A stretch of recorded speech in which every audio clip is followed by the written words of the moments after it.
Tell me, Sardo, how can I Hmm. be your hero when my dick is big as a shoe? I don't know, Stross. You're just a multi-platinum Krillionaire, I guess. Yeah, I guess I am. I wish. Hi, everyone. I'm Almighty Stross, or just Stross. That's Sardo.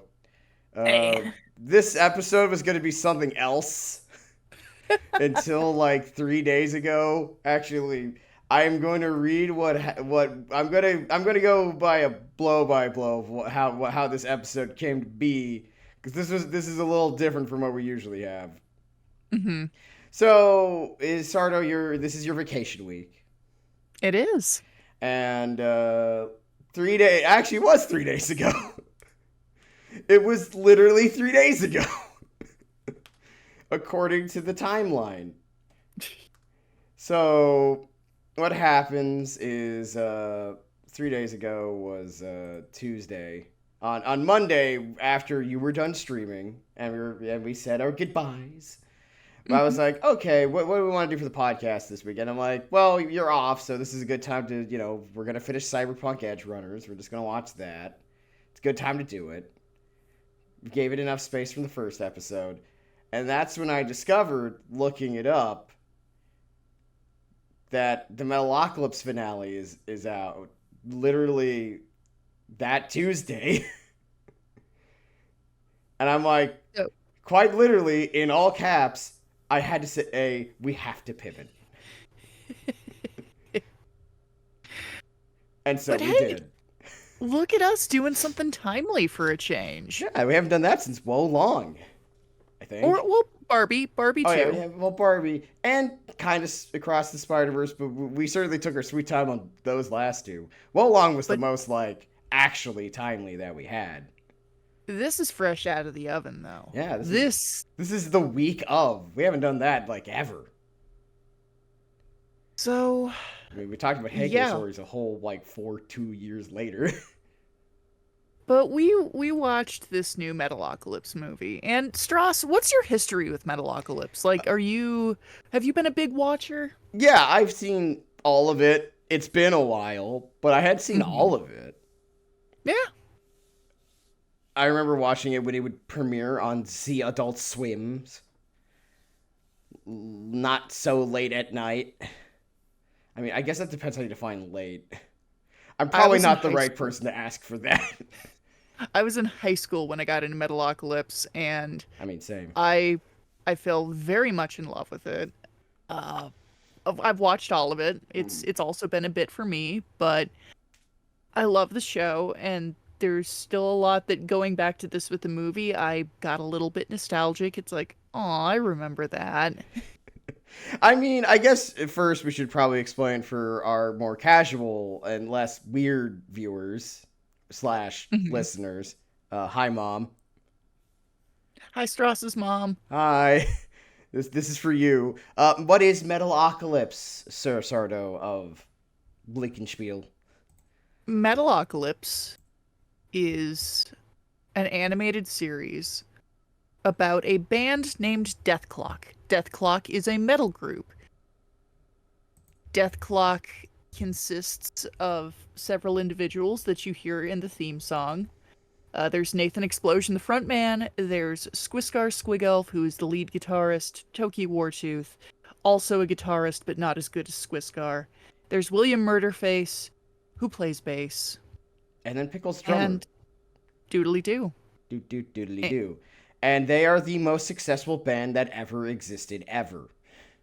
They have a fanatical following. They have legions of devoted henchmen who work for them, and they're just kind of stupid. They're just they're like I think the best way to put it is that they are somehow stupidly successful while about having about the combined intelligence of one adult human being. it's that's my turn on the brain cell, but between five people. Five not so intelligent people who are unlikely to use it even if you give it to them. And usually their chief brain cell holder is their manager, CFO Charles Foster Odinson. who really is who is the only one who's usually of any real intelligence, because the joke of the series is that Death Clock is what happens when a metal band consisting of not intelligent human beings, just musicians, artists, people who of great artistic endeavor, but not necessarily incredible intelligence, get Not way too famous. and not a whole lot of connection to the real world. They have not lived in the real world for a very long time. Like, when this story begins, we learn that we're not at the rise of Death Clock. We're in the middle of it, where basically they're so big, they're jokingly the 12th largest economy on the planet themselves. Yes. It's basically what would happen if the Beatles were like 100 times bigger and a death metal band led by dumbasses. Incredibly stupid men. And they've all got their issues. I would say Pickles is the most intelligent out of the band itself, but Pickles is also a chronic alcoholic. I think the best way to define the band's intelligence level is we start at the bottom of the least intelligent, who is Murderface. Yes. The problem with Murderface is that he has a massive ego for somebody who is just only good at playing the bass. And the joke is that you can't even hear the bass. Yeah. They turn him down because they're like, he's a good bass player, but it's just like, he's really here because he was at the founding of the band and not because he's necessarily that good. Yeah. Then there's Toki, who is not so much because he's not intelligent, it's just because he's the youngest member of the group. The second baby. guitarist, he is baby, and that extends to basically a lot of his life. He's baby. Baby. He's baby. He's also the nicest member here. And he really likes clowns for some reason. Yeah, it's a thing. And I'd say next you have Squiscar. Now, I will say Squisgar, Nathan, and Pickles are of relatively similar intelligence. Moderate, average intelligence. They are the most adjusted members, except for the fact that Pickles is an alcoholic, infamously so.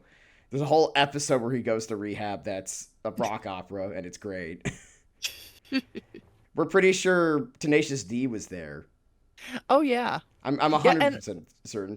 And then you have Squisgar, who, due to his daddy issues, is not well adjusted, but is otherwise very talented and smart. He's like a guitar virtuoso, and he's kind of got the Yngwie Malmsteen thing going on, and he's also a massive slut. Yeah. And then there's Nathan, who, he's not the most intelligent human being, but, he's, out of all 5 members, the most adjusted to society. He's just, he's not dumb, he just takes a while to learn things. Yeah. He just needs a little extra time, but other than that, he's actually he's average intelligence.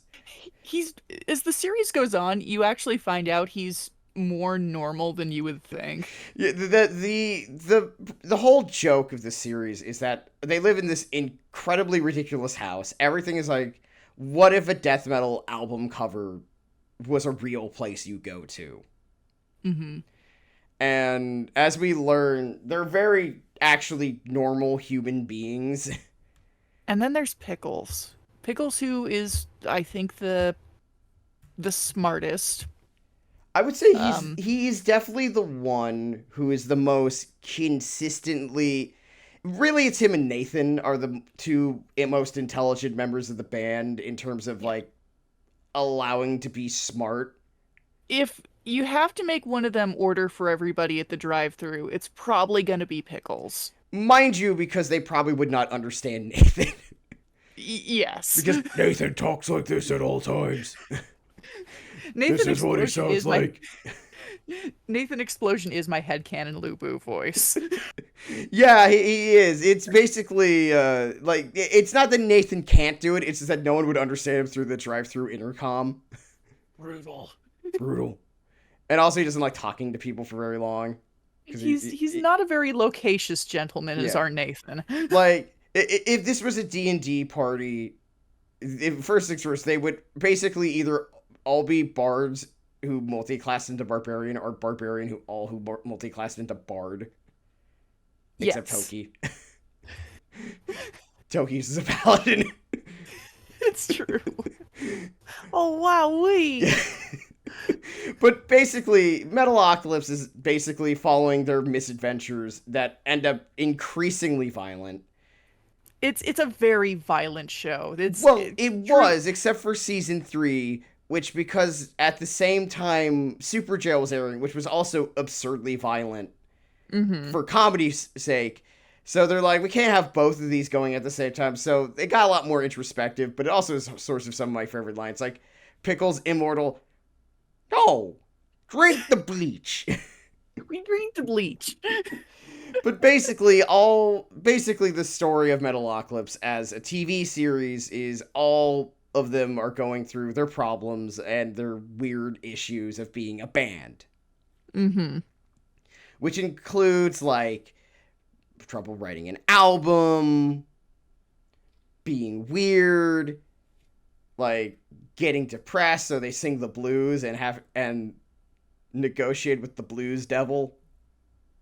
And they also meet basically Robert Johnson. He's mashed potato Johnson here, but and there's a lot. Metalocalypse as a whole show is a whole lot. It's not for everyone, because you also have to kind of be into death metal to even listen to it for a long enough time. And the guests they get on there to do voices, like I was looking at the credits for the movie, and there's a lot of people who regularly voice stuff too. Like they got Mark fucking Hamill for this. They got Amy Lee from Evanescence. Kirk Hammett from Metallica's here. Yeah. King Diamond from, I believe that's Pantera. Mm-hmm. But which was normal, because Metalocalypse was actually like very well loved by metalheads, because, well, it's absurd and kind of making fun of metal in a way, but it was like from a place of love. It's a loving ribbing of it, yeah, and the soundtrack fucks. Yeah, the key was the music. Like Brandon Smalls, the creator and I believe one of the founders of Titmouse and Animation, was like who also does all the singing for the album. So when they actually did tour, which I have seen, by the way, in 2009, it was awesome. Oh my god, kick ass. Yeah, it was them and Mastodon. Great combo. And they were opened up by High on Fire for me, which was also awesome.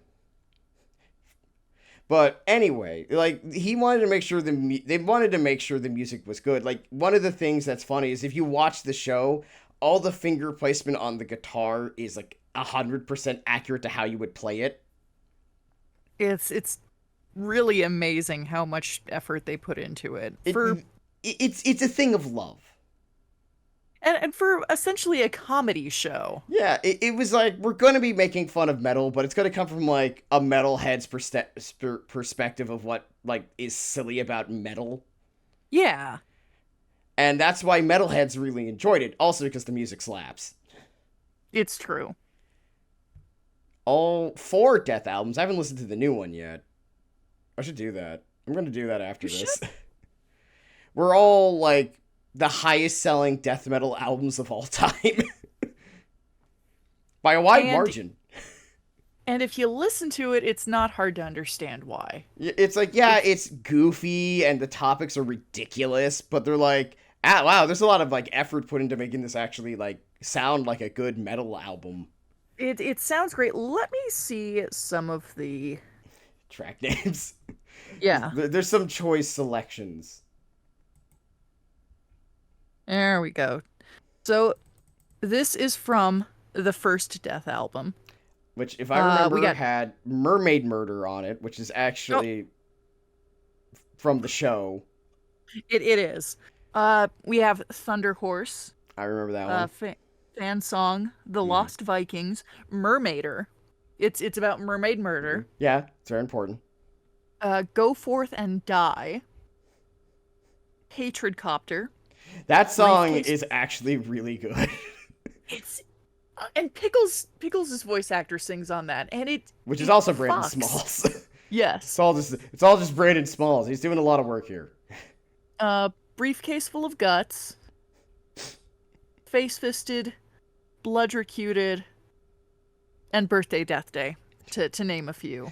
And And understand, that's if you listen to enough metal, especially death metal, you're used to this. and they pull from a lot of different metal types. Like there's definitely references to things like Cannibal Corpse, Hammer Smashed Face. Like Face Fisted is just like Hammer Smashed Face, not like musically, but like name wise at the very least. Yes. They know what they're talking about when they parody this stuff is the point. Yeah, But it's one of those things where Metalocalypse got like that cult following from metalheads because it was affectionate. Well, because like metalheads know how silly metal can be. yeah, they're fully aware. At least the good ones. Yeah, I mean, I wouldn't consider myself a full-on metalhead, but I'm definitely somebody who enjoys a lot of metal. So, Yeah. So what happened was the season 3 happened, and I think there was a season 4. It was mhm. very like brief. I remember it like only being a few episodes or something like that. Yeah. And then they're like, well, we're going to finish this up with a movie. And a movie came out, and it was kind of inconclusive. It was like, there's going to be another movie. And then there was nothing for literal years. Yeah, it's been a bit. And a lot of that was because Metalocalypse was started in like the mid 2000s, and like a lot changed at the network. And that always happens when you have changes at the network. Right. Like shit gets lost in the shuffle. But over time, there was like in the modern day, they're like, but what if? And so it had. And so we got Army of the Doomstar, the ending to Metalocalypse, the final This episode. it was the finale. Yeah, the final movie, the last. And what a fucking banger to go out on, Stross. First of all, beautiful movie. Yeah, no, Really good looking movie. like Metalocalypse is always was unlike if you've ever watched a lot of Adult Swim programming, especially its animated programming. Like part of the joke is it's kind of cheap. Yeah. Like I would say, like the two shows that define how cheap Adult Swim shows usually are would be from its very early days, and you're gonna agree with me when I say this. And those are number one, Space Ghost Coast to Ghost, Yes. and Space Ghost Coast to Coast was reused animation from Hanna-Barbera shows, specifically Space Ghost, but it was a talk show, like a late night talk show like Conan O'Brien, and all of it was just reused animation all the time. Yeah. And the other is C Lab 2021, Mm-hmm. which was also just a whole bunch of reused animation from the show's Hanna-Barbera show known as C Lab 2020. It was a lot of Hanna-Barbera shit Frankenstein together, and that was kind of the quality level that they were operating on, And by it and would large. basically be like that, and even like the first major like original hit Mm-hmm. would be like an Aqua Teen Hunger Force, which was Yes. also made on the cheap. Like a lot of stuff was reused. Like they almost never left the 3 locations they ever would be at. And I'd say even as budgets got bigger and stuff sort of became a little more quality-wise, Adult Swim's never been known for animation that makes you go, wow, that's beautiful. Like, there's some stuff, I think Super Jail was, like, very interestingly animated. I wouldn't say it was, like, There, gorgeous, pretty animation, but it's interesting. well, because like Adult Swim was late at night, ridiculous, kind of stonery, Mm-hmm. but Metalocalypse was always stood out because it looked like the most like a like high end budget cartoon, though you could tell it wasn't because no one moves Yeah. around. There's a lot of talking scenes where not a lot happens, Yes. but a lot of hilarious things are said. The writing is very funny. I think they kind of tend to where they blow their load is on the violent parts Yeah. because On the violence and the music parts is where all the animation budget goes for any particular one episode. yes. And so when it got to a movie, that's still kind of there, but not really. Mm-hmm. Like, there's a lot more. People move around a lot more in this one movie than on, like, I would say the whole first season. There's action shit and like good framing and good backgrounds and everything looks really beautiful and like it is a really really impressive looking movie. I feel like I was impressed. And always, like, the other thing that made Metalocalypse work was its art style. Yes. And as an art style, like, because its art style was like, okay, we're trying to make like a death metal logo look like in real life. Mm-hmm. And it's also because, like, all the characters have, like, they look like real people.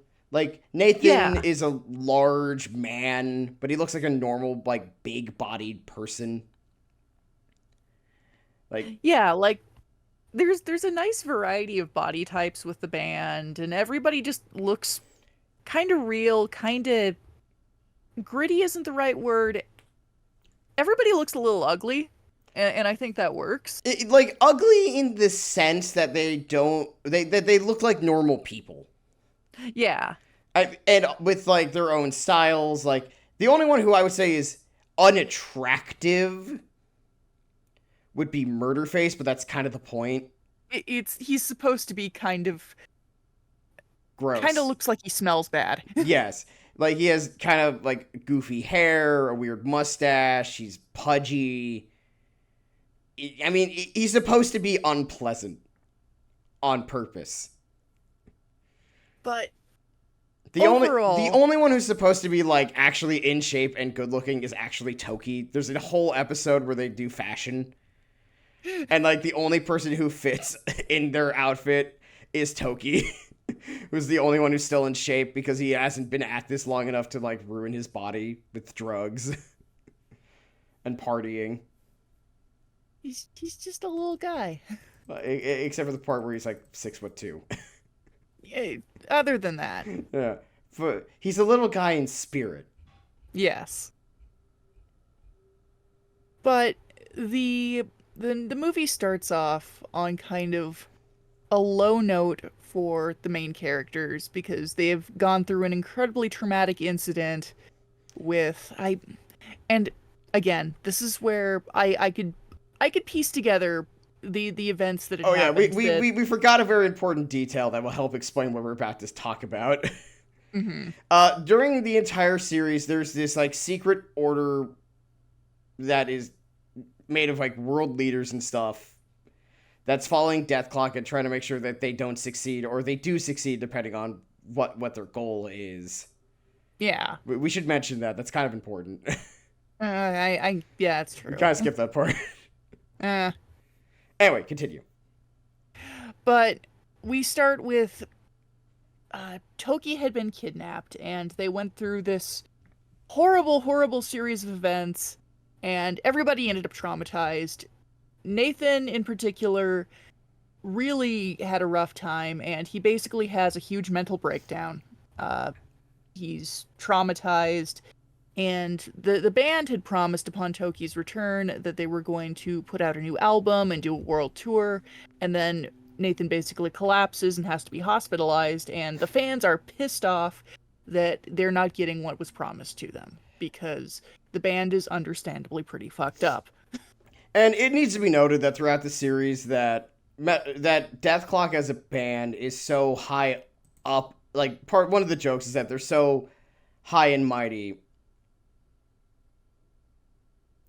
And, like, because they're so famous that they're, like, they feel they're above everybody. And they treat their fans like shit. It's a very antagonistic relationship going both directions. Yes. Because, like, their fans are rabid, crazy people half the time, and they're the entire world. And if you've ever been in the entire world, people are kind of nuts. It's true. And in return, Deathclock's just like, fuck you. Yeah. And so in the movie, Nathan's having a bit of a mental breakdown, and Pickles is trying to keep things together because usually when Nathan's not around, it like if leadership goes Nathan, then Pickles, and then I guess Mhm. Squizgar, and then who knows?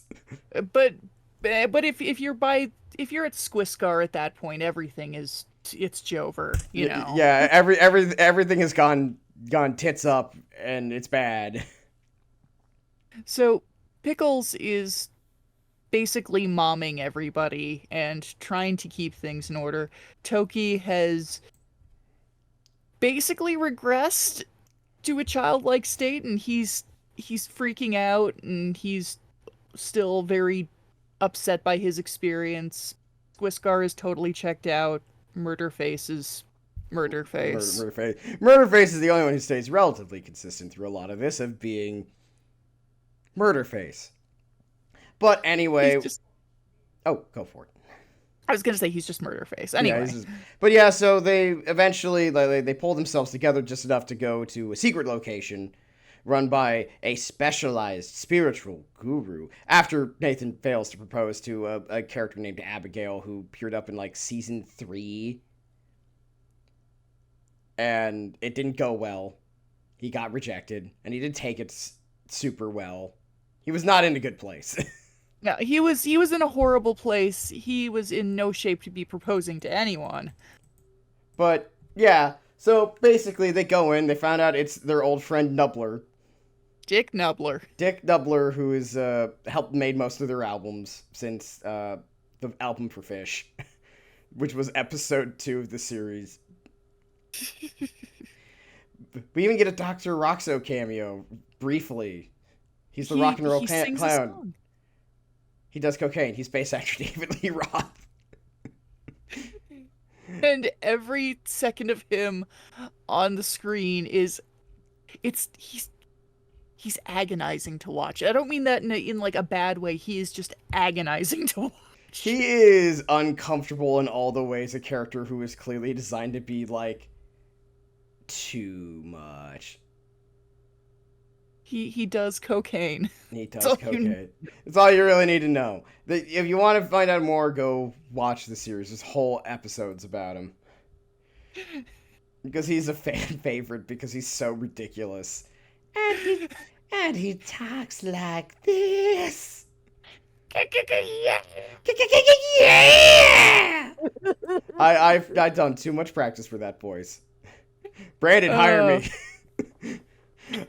But yeah, basically, so they go to this secret training facility. Surprise, it's Nubler, and they try to like write the song that will save the world, which is Because hilariously very similar to the last movie of the Bill and Ted franchise. These are basically the same plot, but the stakes are very different.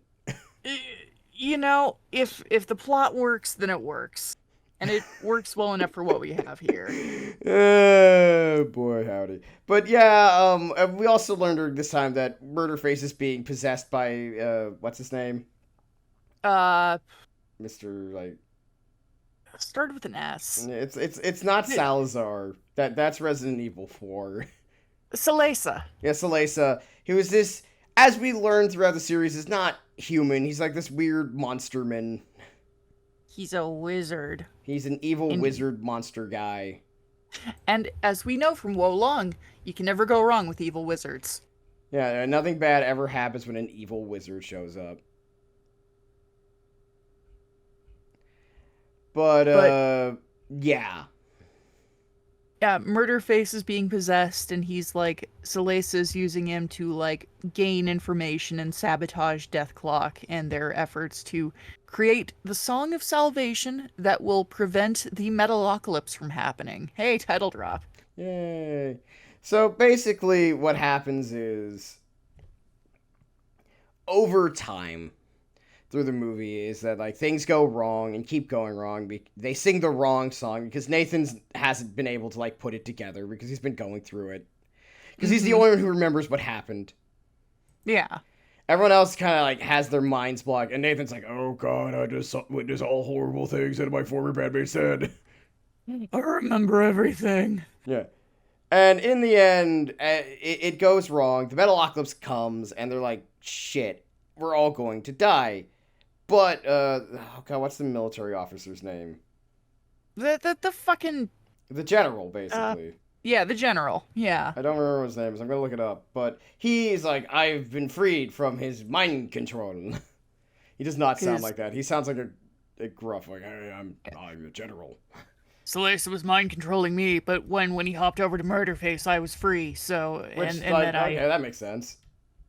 you know what? That works. That's totally a logical thing that could happen.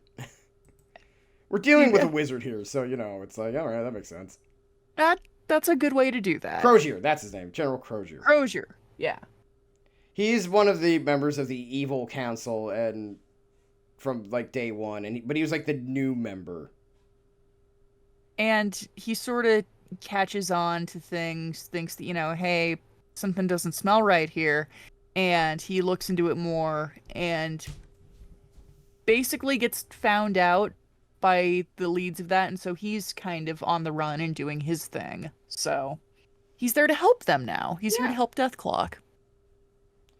And, yeah, and he helps out in the end, basically, to cut a long story short.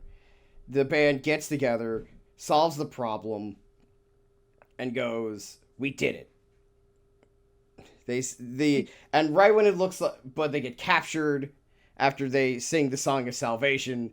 They get captured by the Evil Tribunal, as I believe they're called. Mm-hmm. And they're like, gonna be sacrificed to get Salacia his power. And they manage to escape with a lot of help from the fans. From the fans. Who are the real army of the Doomstar the entire time.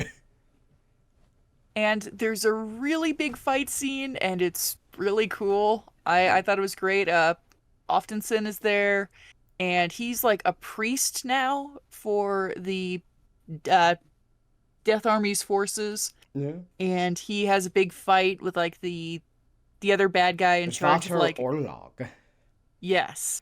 Who replaced a different character who after they were trying to betray the tribunal was killed off and replaced by a guy played by Malcolm McDowell, which means he's evil.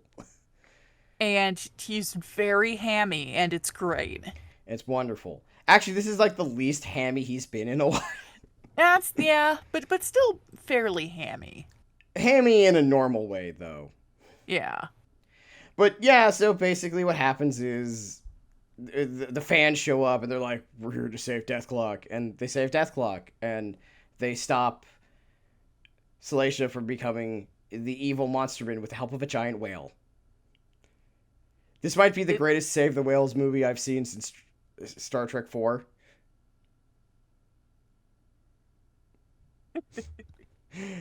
This is my one chance to make this joke. Oh my god.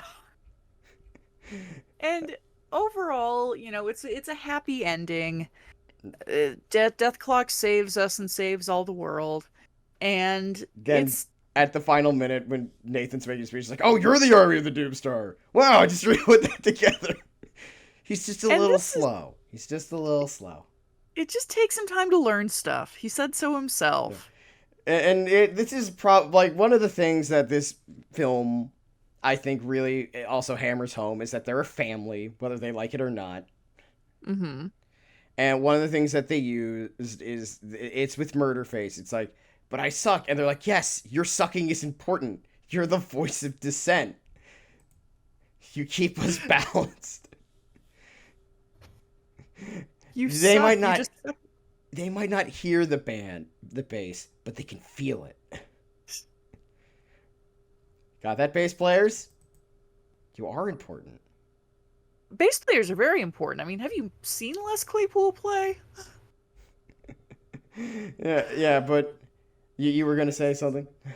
But it's a big character arc for Nathan, especially. I think it's significant for everybody in the band. But this is Nathan's show right here. This is Nathan's movie. Yeah. It's this one long, elongated Nathan episode. And I really liked it. I liked seeing kind of him change as a character. I thought it was nice that they included his parents in there too, because Nathan actually does have a surprisingly good relationship with his parents. Fucking love my dad. Okay, so to explain, one of the jokes throughout the series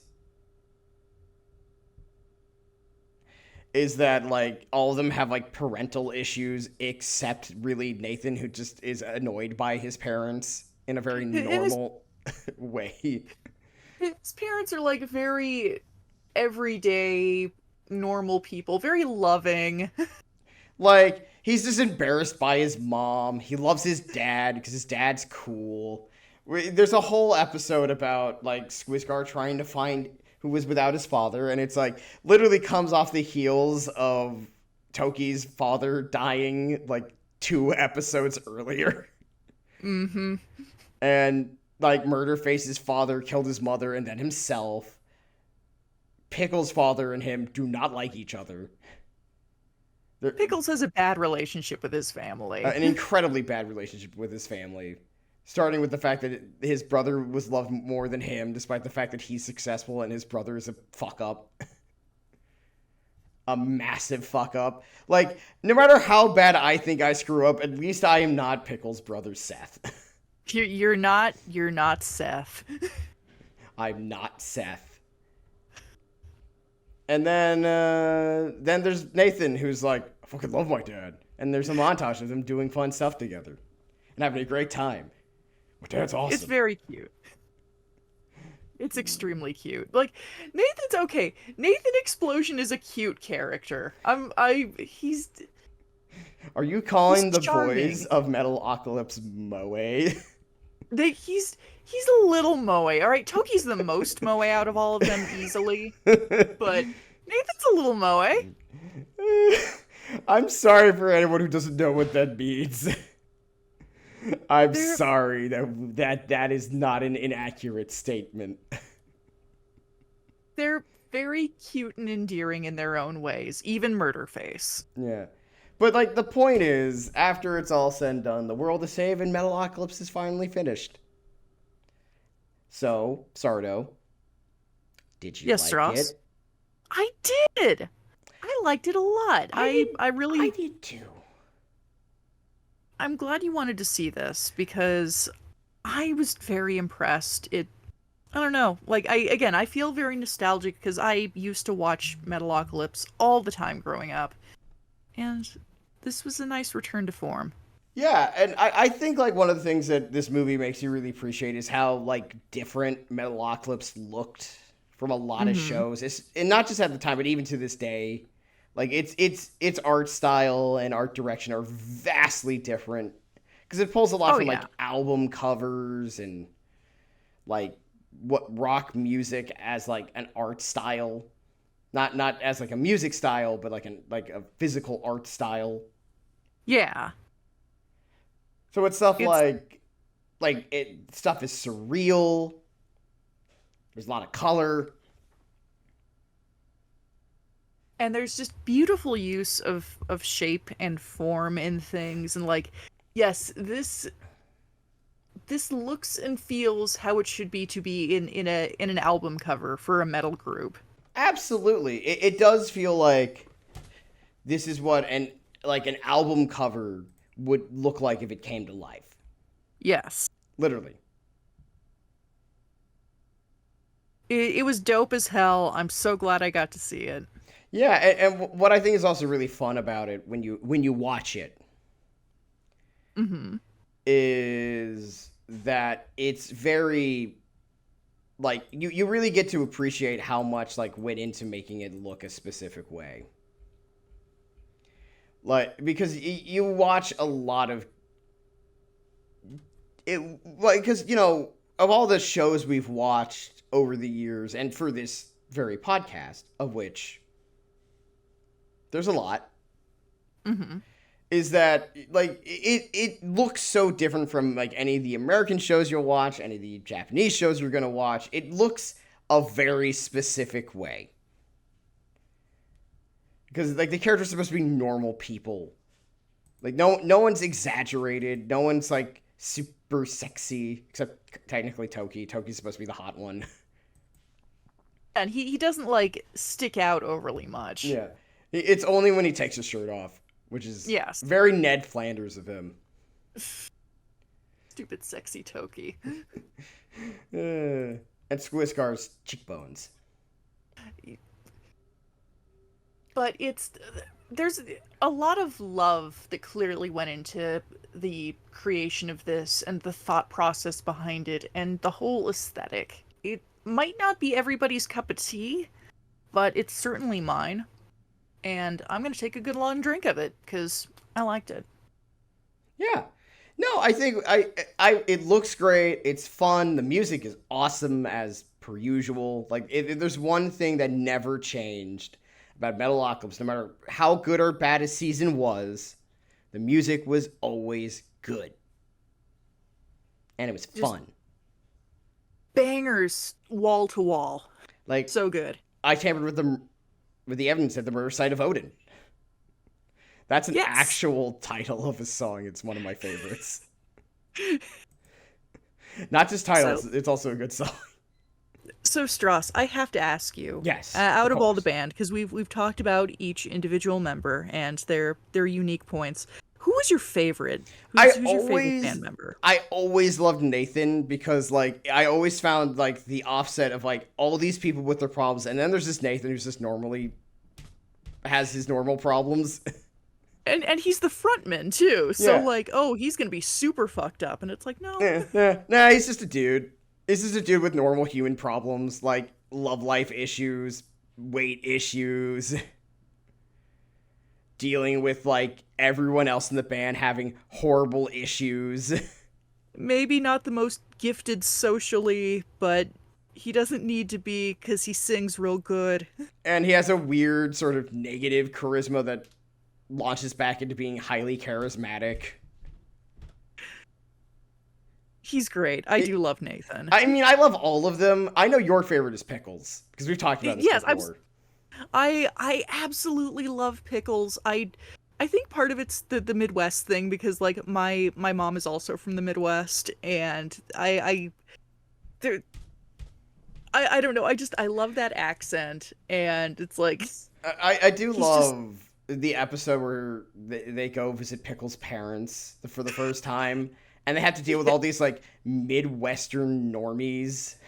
They're like, what's the difference between a car and a bass guitar? And it's just, the rest of them are so uncomfortable and don't want to be there. And neither really does Pickles, but he has to be there because like his brother's getting married and stuff.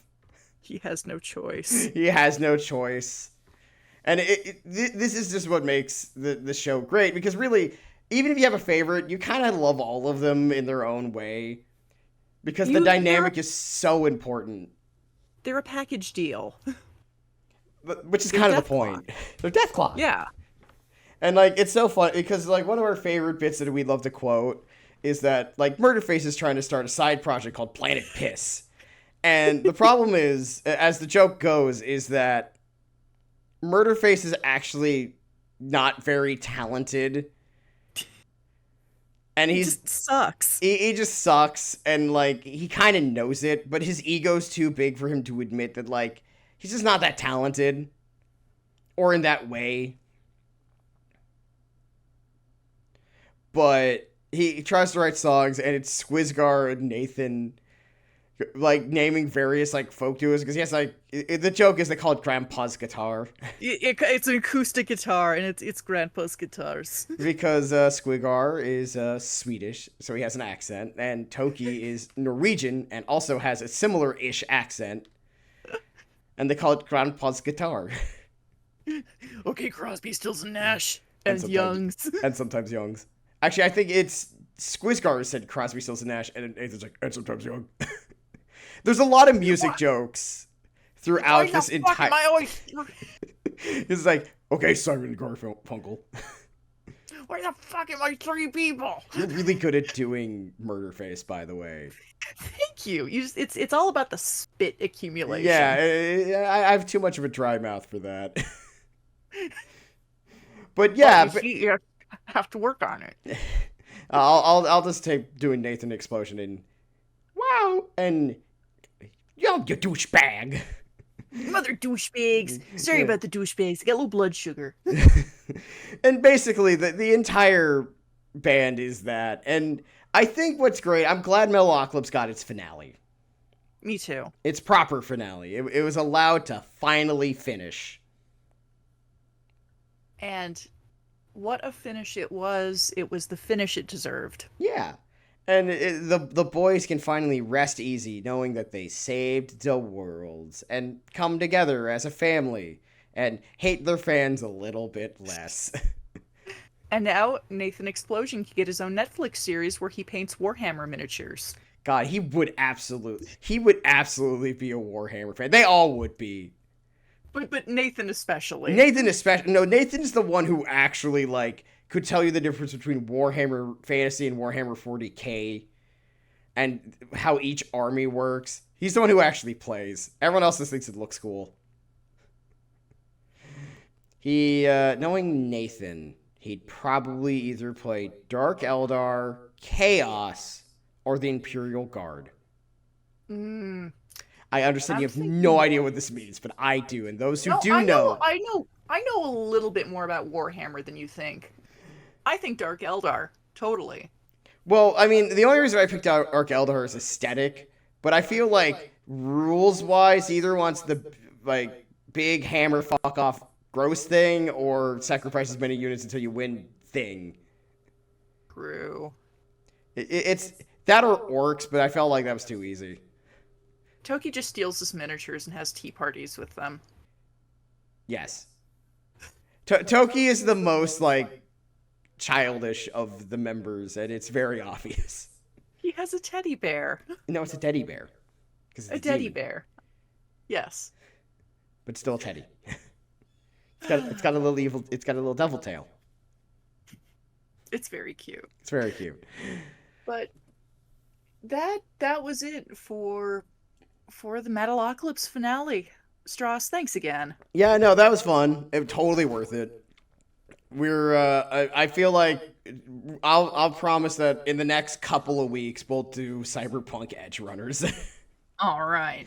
Not because I feel like because we said we were going to do it on a live stream, which you recorded.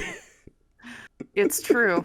So it's like we did have to do this emergency pivot, so we might do it next week. I don't know. Yeah. Well, maybe next week's episode because we do want to finish that too. But in the meantime, anything else you want to say about Metalocalypse before we go into sort of our closing bits? I love it a lot. Yeah, I think what this movie did a really good job at is reminding me and also you that, hey, this is fun. It's goofy, it's dumb, but it's like its own thing, and there's no show quite like Metalocalypse. There's a lot of shows with music in it that is good music, but there's not any of them that are metal. And we love the metal. We do love the metal. And it will never die. Okay. The metal is forever. Managed to quote Tenacious D on a Metalocalypse episode. I have succeeded in the quota. I think that's right. I think that's only right. I feel like it's only correct that we end on a Jack Black quote. Because that's the most accurate thing that could happen in a Metalocalypse episode. It makes sense. It does. Like only a silly musician could round up a silly musician. But yeah, I'm glad we got to watch this, and I'm glad that they got to finish Metalocalypse on their terms. Yes. Or as close to their terms as they physically could get. So, since we still got some time left, Sardo. Yes, Stross. The hell you been watching? I have been watching the new season of It's Always Sunny in Philadelphia. Finally getting caught up with that. All right. How's it been? Fine. I mean, I haven't really seen anything so far that it's like, oh, this is the best season. It's fine. How many seasons of Always Sunny are there? It's a A lot. fuckload. Yeah, A fuckload. I understand what you're feeling because one of the biggest problems with American television is a show will just keep running until it stops making money, and I think even they would agree. Like at some point, you start having to like figure out how to like keep the show going in a way that makes it work, Yeah. and it's hard. Like the cast is probably still funny, the writing's still pretty good. It's just you're not. They can't all be bangers. Exactly that. Yeah. And it's not bad, all things considered. It's just not my favorite, and that's fine. I will say the one thing about the recent seasons that are great is that it allowed them to start a podcast about talking about making the show. I love their podcast. I've only seen clips of it, but I love the clip talking about the old lady who was acting in that one episode, and they're like, God, they loved her so much Yes. because she's like started acting when she was like in her 80s, Yeah. just to play a granny, and they're like, she was delightful. We loved her. She's great. And the It's Always Sunny group, for the awful characters they play on the show, seem like really nice people outside of it. Like I think it's always funny because I always sort of say like people ask me, It's Always Sunny is a smart show about very stupid people. It's true. It's very true. Some of my favorite episodes include Dayman, Ah, Fighter of the Night Man, ah. and also the episode where what's his name? It's not D. It's D's brother. Dennis. Dennis, yeah, Dennis. I'm like, I couldn't remember. Dennis. I know it's D and Dennis. I just couldn't remember what the D name was. Where Charlie finds their fact that one of their grandfathers was a Nazi. Yes. Only because I always remember the last image of him looking at the photo, being like, My grandma's a skeleton. I I think Dennis might be my favorite character. He is so horrible. But they're all horrible. Like that's Glenn go on. Glenn Howerton needs to be in more shit because he is so good. Oh, who plays He's Mac? masterful. Who plays Mac again? What's his name? Rob McElhenney. He almost was Star-Lord in the Marvel Cinematic Universe. I would then. There is an alternate universe where it's him instead of Chris Pratt, and the world is probably a better place for a variety of other reasons that are just somehow tied to it. Like, it's a weird linchpin thing that just ends up happening. Zaslav never buys Warner somehow. Like, it's shit like that. It's like, has nothing to do with the casting. It's just what happens. I want him to be Star-Lord so bad. And let's see, Charlie Day is really great. The funniest part about learning is that like Charlie Day and the girl his character Charlie is obsessed with were like already married by the time the show started. Yeah, he's married to the waitress in real life. I just like to think it's like when he proposed that role to her, it's like, I'm obsessed with you. It's like, I know, honey, you are. But in like a sweet way. Instead of the really weird, creepy way that Charlie on It's Always Sunny is like. It's cute instead of deeply unsettling. Yeah. But yeah, and I haven't watched It's Always Sunny in a long time, but I know you really like it, and I always enjoy watching clips of it because it's always very the good stuff from it is really good. I'm not proud to admit it. I have absorbed some of Dennis's mannerisms just because I watch the show so much, and I will catch myself talking in his particular cadence and way of speaking sometimes. We all do that. My one criticism of It's Always Sunny is that there's two episodes. There's the good ones, and then the episode where the humor is just them loudly arguing at each other. Yeah. You could tell which one are the best episodes because the jokes are much snappier and there's a lot less. Like, they'll argue, but it's a lot less, like, loudly arguing over each other. I getcha. It's a good way to tell like which episodes are the best ones. Yeah. But what have you been watching, Stross? Not a whole lot, but I have been playing since yesterday. Armored Core 6 Fires of Nice. Rubicon. I am now causing problems on purpose. As you should. And how is the game? Mechtastic. Very good. It's been very fun. The one boss was angering me so much late last night until I switched weapons. I'm like, I've done it. I get it. You cracked the code.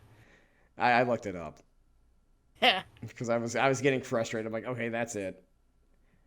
And then I did it. And I'm like, oh, this actually does work really well. I should be using this. I'm very proud of you. I'm so proud. I listened to someone's advice and it worked. But yeah, that is what I've been playing. I've also gotten farther in Baldur's Gate 3.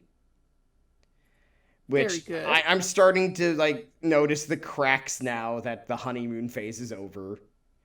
As And it's bound to happen. it's bound to happen, they give you too many casters and not enough anything else. Mm.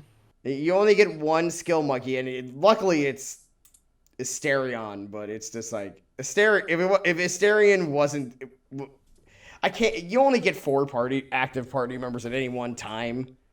Hmm. And it's you plus 3 others, and it's just like, but I want to take more peoples with me. Well, I'm glad that my pet twink is helpful. He's helpful, is he not? Sorry, that's a different game with a different skill monkey who's also a problem. That's Wrath of the Righteous. Those two would maybe get along. Maybe. I'm not sure. They're both definitely evil, but I feel like Asterion is not nearly the crazy person that Camellia is. I think it's kind of a coin toss whether or not they'd be friends. They either would absolutely get along with each other, or they're two annoying hot people, so they probably wouldn't. Probably. And that's before they get into any of their issues or problems. It's just like, ugh. They'll just be like, ugh, ugh, Ugh. ugh, how dare, oh, I hate her. Ugh. But yeah, no, it's been great that 2 niche games are the talk of gaming right now. This is great. That is Jim Dandy. Yeah, and anyway, I think this is a good spot to start wrapping up. Anything? Any other news you want to give us before we go? Sardarino, Master of Magic. Well, this is coming out on Monday. I got a stream, 6:30 Mountain Standard Time. Catch me on Twitch at Uncle Death with a K. And yeah, I'm also on Blue Sky now. Also on Uncle Death with a K. So follow me on there. We're both Mr. Blue Sky. Yeah, now. we're on Blue Sky.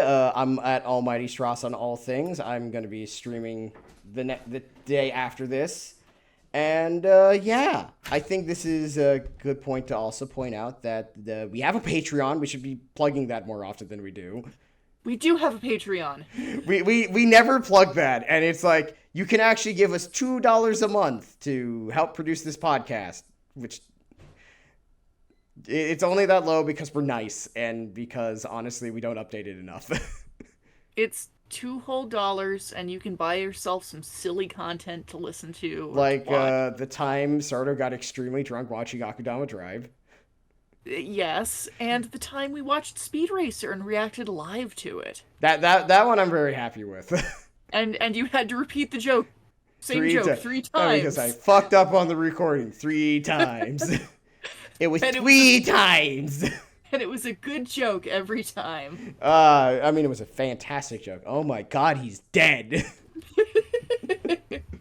But anyway, folks, thank you all for listening to our podcast. Subscribe to the Skeleton Crew Pro on patreon.com if you want our extra content. We'll promise we'll be better about adding new content to it. We weren't going to do a live react to this because we just sat there. When we're watching things that are good, we have a tendency to not say anything. It wouldn't have been interesting because mostly I was just either sitting there respectfully or I was headbanging. So. Or giggling. Or giggling. Depending on whether or not a joke was present or not. Yes. That was basically me too. I was either sitting there being like, or nice, or Yeah. But yeah, But we'll try to have more content in the near future on the Patreon to actually make it worth subscribing to. We should really start putting up like the work in progress for these things. I know you have the login info. It's pinned in our Discord. yeah, I need to start putting up more stuff too. Yeah. But yeah, anyway, thank you all for listening. Once again, you can follow Sardo at Autopsy Garlands on Twitter. And I believe also now on Blue Sky is no, your Uncle Death on Blue Sky. I am Uncle Death on Blue Sky. Yeah. You follow 2 people. I follow. I think 3 people. No, yeah, it says 2 people currently. Your follow. Oh. No, you have 2 followers. You do follow 3 people. I am one of those 3 people. Yes. Yes, you I are. am 1/3 of your content. I'm sorry, there's no content on Blue Sky. My Blue Sky is waiting until I'm like 100% certain that it's gonna be a thing. Yes. But in the meantime, folks, thank you so much for listening. Have a good one, and stay brutal. Yeah, stay brutal. Stay metal, my friends. Peace.